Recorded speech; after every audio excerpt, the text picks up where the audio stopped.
In Europe, a new deadly E. coli strain, known as the SHIGA toxin, has infected over 1,600 people, and health officials said Thursday 3 people in the United States are suspected to have fallen ill from the E. coli bacteria after traveling to Germany, where the outbreak has occurred. All this news has farmers, consumers, and officials looking at possible gaps in the U.S. food system. I think we have to constantly be vigilant, and I think we have to constantly look for ways to improve food safety.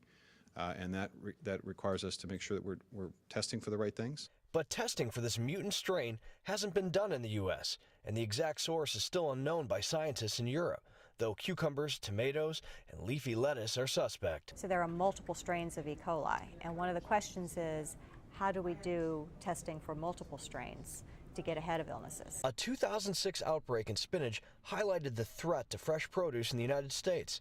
And when it comes to fresh vegetables, a sweeping new law requires the FDA to set standards to guard against contamination of all sorts.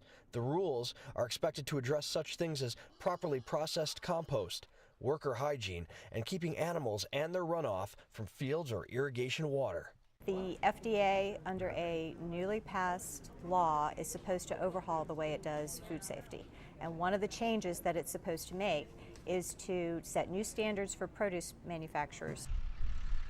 On this 60-acre vegetable farm outside of Chicago, the United States Department of Agriculture's Clean Food certification has been ramped up in the last 3 years. And farmer Steve TIWALD keeps a close watch on the good agricultural practices of cleaning raw foods that go to market. There's a new emphasis in the last few years on sanitation conditions for fresh vegetables. And we're concerned about it because we don't want it to come to this country, and secondly, we don't want it to chill people's interest in eating fresh vegetables. On Thursday, the USDA said that there is not a major concern in this country, as of yet. At this point in time, I have no reason to believe that what's specifically occurring in Europe is somehow going to happen over here because of what happened in Europe.